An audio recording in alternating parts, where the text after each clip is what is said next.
You've been avoiding accountability by jet-setting around the world on expensive trips to faraway places. And let me be clear, I don't begrudge anyone as a leader for reaching out and building ties, but it's just that you don't get any results. In fact, you have the reverse Midas touch. The Liberals have been caught in a lie so big that CBC had to fly to London just to ask the Prime Minister about it. It's very entertaining to watch him squirm his way through press questions there. And it's also no wonder why he keeps on flying as far away from home as possible and getting absolutely nothing in return.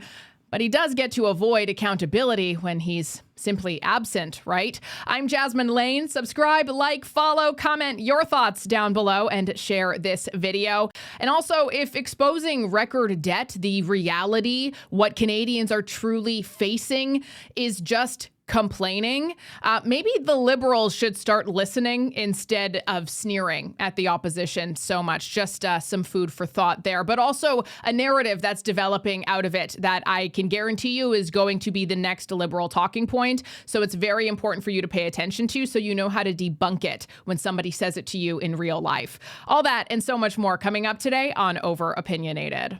You know, they're pushing for smaller government. They say you don't have the will to kind of do what it takes to really cut down.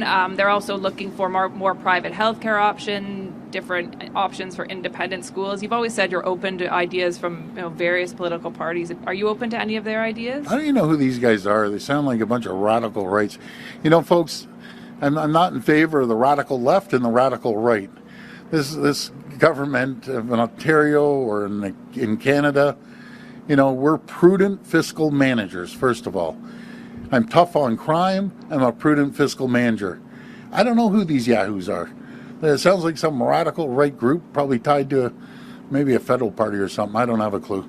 Like the federal conservative? I'm not saying that. I'm just saying who knows who they're tied to. And I really don't care, to be honest with you. I don't even know who these guys are.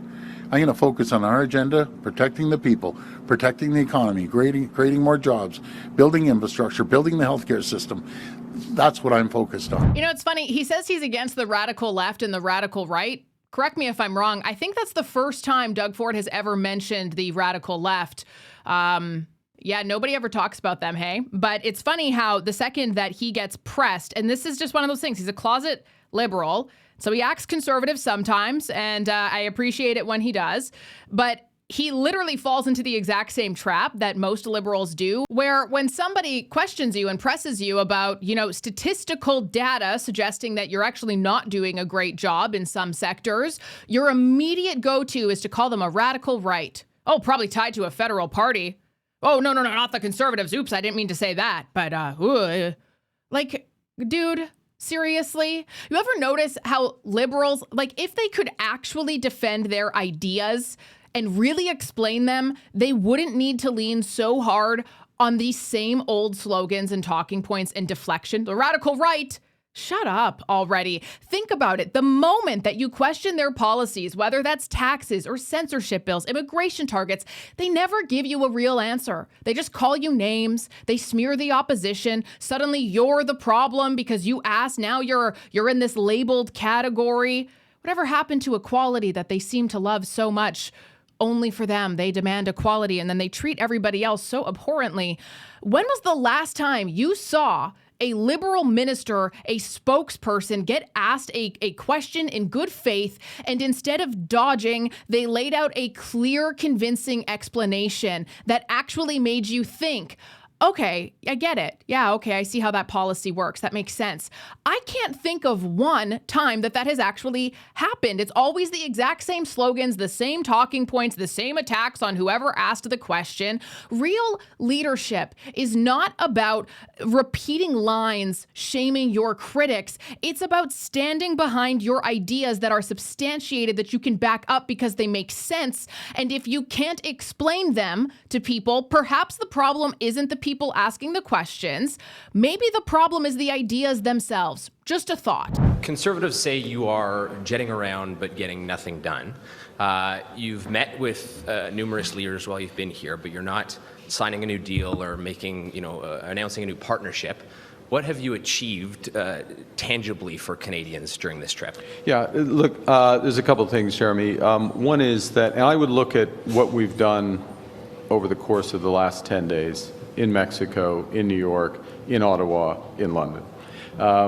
Major trade deal with the fourth largest population economy in the world, Indonesia, a country that's on track to be the fifth largest economy in the world over the next 2 days. I know that I already talked about this in a previous video, but that was not a major trade deal. That was Canada offering them upwards of nearly $1 billion in financing, and also literally getting nothing in return for that other than us giving them money into their sovereign wealth fund. Like, dude, seriously, I had an episode about that. I think it was 2 shows ago, if you want to go back and watch, but that is just like a lie. That's just a lie. It's misleading. It's a lie. Okay, it's the first major trade deal for that country with Canada. It's comprehensive, signed. It's comprehensive, signed. Just so you know, by the way, that trade deal actually took place in November of 2024. Totally not by me. I had nothing to do with it at all. It's also not a trade deal that is going to increase our economy at all. But we did offer Indonesia money. Signed. And then lastly, we are going to, as a country, we are going to invest hundreds and hundreds of billions of dollars over the course of the next decade to create hundreds of thousands of careers for Canadians and long-term prosperity. Part of that investment, part of the money for that investment is going to come from abroad. And so it's one thing to have the strategy, it's another thing to have these deepening trade relationships, and it's a third thing that is required is to tell major pools of capital what we're doing, attract them to Canada so that they can build prosperity with us. Wait. So Mark Carney wants you to believe that the government is going to spend hundreds of billions of dollars over the course of the next decade, even though there's no clear source for that number. Ottawa has not released a detailed 10-year investment plan that shows where those hundreds of billions are coming from, even though hundreds of billions of dollars are actually on track to leave the Canadian economy in just the last few months. We are nearing 100 billion that is fleeing our country, despite Mark Carney's plans and meetings around the globe, because they're going to the United States where things are competitive, where taxes are cheap, where the quality of life is better in many states. What a weird thing for him to say, not to mention that Canada has indeed had large-scale spending programs before. Think of green energy, specifically certain infrastructure projects. That has created a lot of short-term jobs, but no long-term private sector careers. Under his leadership, he has added another $100 billion of spending measures above and beyond what was there under Justin Trudeau. In other words, the deficit is now 2/3 higher than the one that Trudeau left behind for this year. He has added well over $100 billion of deficits for the forthcoming 5 years. In fact, the 5-year horizon for deficits has now doubled under Carney versus what it was under Trudeau. So a more conservative-looking haircut, suit, and resume has not resulted in more conservative spending. StatsCan has actually confirmed $49.5 billion in Canadian capital left the country this year, many of those businesses and investors going to the United States. Investor confidence in Canada is so low right now. Like, it is a huge problem. And no matter how much people want to tell you, Bill C-5 does not eliminate at all. It actually just allows for more control from the government to cherry pick things. Well, a lot of businesses probably aren't going to waste their time, money, hopes, and dreams on a proposal that will probably still end up getting rejected, as we saw with the fact that there's no pipelines or anything really that's going to immediately help us become more wealthy. We have a lot of policy instability. Policies change every 6 months in this country. It's outrageous. It's unfathomable. We have high energy costs. We have slow permitting, slow building. We have slow everything. Everything that Ottawa has done has made Canada look less appealing. How much wiggle room do they actually have to do that in your view? It is a very narrow path. It's a very narrow path, and it's going to require both consideration of shifting spending within the federal government, in addition to reducing spending or potentially cutting programs in some areas, as well as potentially some consideration around increases in revenues, in order to make sure that the Canadian economy, Canada, is actually able to navigate that very narrow path. If I try to understand that in sort of layman's terms again, does that mean that, essentially they can't just add those emergency measures? They're going to have to take something away. In order to be sustainable and reduce certainly the anxiety we have in the office, and I think provide a certain amount of comfort both to other members of Parliament, other parliamentarians, Canadians writ large, there's going to have to be some sort of substantial change at this point. Well, thank goodness we have Mark Carney, a master negotiator, master people pleaser, who all these investors around the globe just know so very well. For the resume that he has, it's really interesting to see that he's actually not that good at pitching himself. So our election and our policy was first and foremost, it was fight the tariffs, have a reaction. We had one of the strongest reactions. Sorry for popping in so fast, but on that note, did we do that well? Was that beneficial for us at all? Ooh. Ask their questions. Sorry. My apologies. Hi there, Prime Minister. Catherine Cullen, host of CBC's The House. We may be in London, but I've got a question about the United States, sir. It's That's fine. Unescapable. Yeah. Why didn't you communicate to Canadians that you were fully dropping non-sectoral retaliatory tariffs? So not just CUSMA compliant goods, but non-CUSMA compliant goods. Also, if you have any thoughts about how Donald Trump's latest threats for tariffs on furniture and pharmaceuticals are likely to affect Canada. The first question is a rounding error. The CUSMA compliant, no, come on. The CUSMA compliant is, for example, for Canada, it's more than 97% is CUSMA compliant. It's effectively the same thing. Hold up. You mean to tell me that most of our trade is tariff-free, actually the vast majority of it, because it falls under CUSMA? What tariffs were you talking about fighting then? What was your entire election promise? A lie? Is that what it was? It was a misleading, manipulated lie? That's crazy. It's just more straightforward. We did it that way. The classes of goods, there are classes of goods where we did keep retaliatory tariffs on related to 232 tariffs, for example, on steel and aspects of autos. We are one of very few countries that still have retaliatory tariffs on with the U.S. because in those areas we are engaged in negotiations. Protect our workers. So there were many ways we were doing that, but one of the things is we were taking all of the tariff revenue, putting it back into workers, helping workers retain their jobs, but also retrain, protect our communities against crime. But the core, the core message was build.